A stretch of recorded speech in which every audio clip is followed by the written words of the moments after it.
Gordon Blanson is an old Steve Martin joke, but don't worry about it. You clearly went over a lot of people's heads, but that's okay, because you guys are like, what the fuck is Gordon Blanson? And to be honest, he threw that backstage. I was the only one who got it I here. totally threw it at him, and so, hi everybody, how you doing?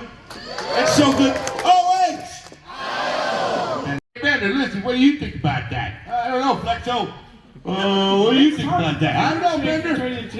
What do you think about that, Bender? I don't know, Flexo. It's hard to tell. They both seem like imposters. They are of the same computer chip. They share a lot of the same robot DNA. But yeah, listen, I don't know.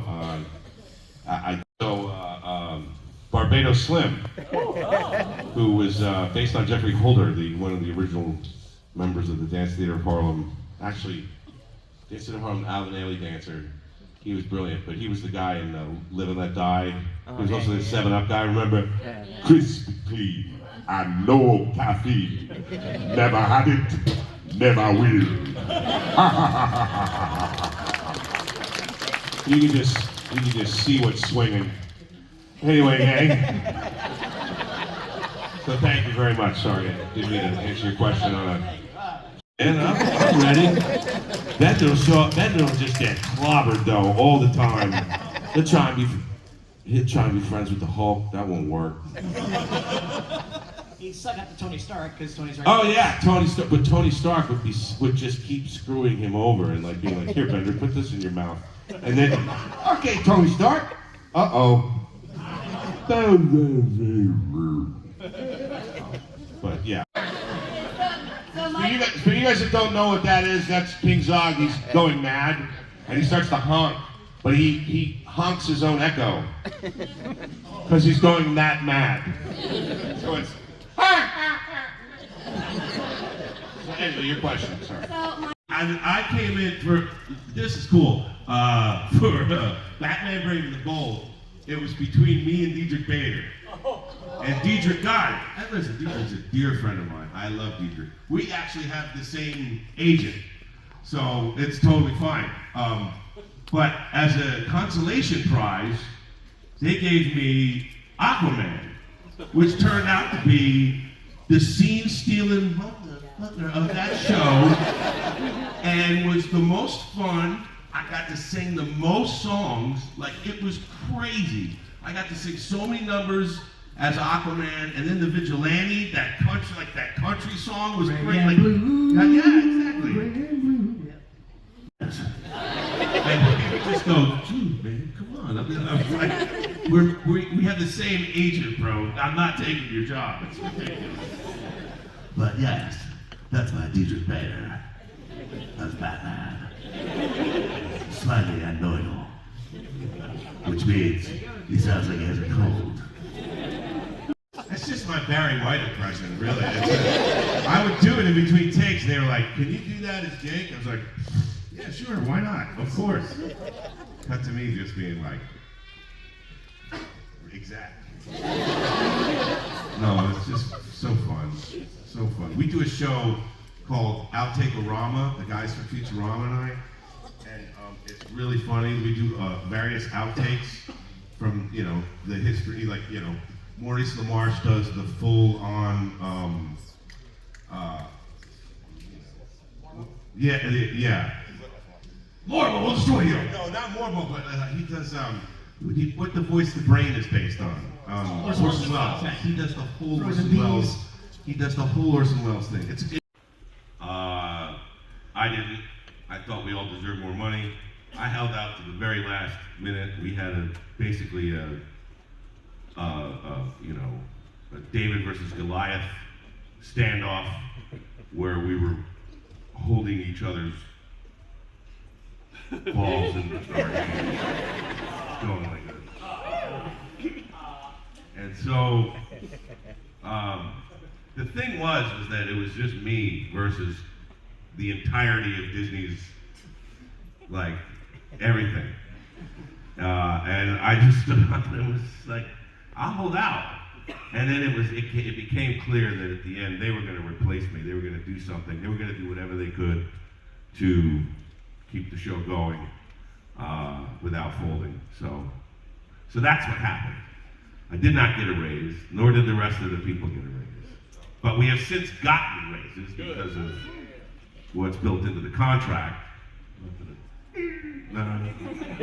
But, you know, that's it. It's just, but I tried, and a lot of people saw that. A lot of people in, you know, in the business have tipped their hats at me. It's like, sure, pancakes, making pancakes, making and put it in a pancake. Making pancakes, that's what it's gonna make. Making pancakes. Yeah. Crazy. It's shackled to the wall, and there's a skeleton of Finn. No, Finn's dead. Oh yeah, Futurama didn't care. They're like, we're killing the kid. We're killing the kid. Don't worry about it. I'm like, yeah, that's cool. It's all right. But he's sitting there and he's on the wall, and Bender comes up, and Jake says to him, "What time is it?" And Bender says, "It's time for you to shut up." So there you go. So they did meet, which was pretty cool. I tell you, this is a great story. Futurama is very closely tied to Adventure Time. Not only just because I'm in both of them, that's not it. When Pendleton Ward was a young boy, about 12 years old, he's been wanting to be an animator since the day he picked up a pen or a crayon or whatever. And his mother was really encouraging and very protective and nurturing. And they lived in California, and they found out where Matt Groening lived, and they went to his house. And they knocked on the door, on the front door. And he's standing, little Pendleton Ward, little Pendleton Ward with his mom. And Matt answers the door. "Hi, can I help you?" And she says, "Hi, this is my son, Pendleton Ward. He wants to be an animator, and I would just like to ask if you would give him some advice." And he went, you want me to give you some advice? He went, "Okay." And he talked to him for about 10 minutes and said goodbye. Then, Adventure Time comes around, and Matt's like, "That's that fucking kid at my house. I can't believe this." So when we introduced Adventure Time at Comic-Con in San Diego, it was our first panel, and I got Matt to come out and tell that story and introduce the show, which was really kind of cool. "Your constant harassment of the female gender makes me sick." And it's totally Batman. It's Batman. So that's Dietrich. I'm so glad I told that story before.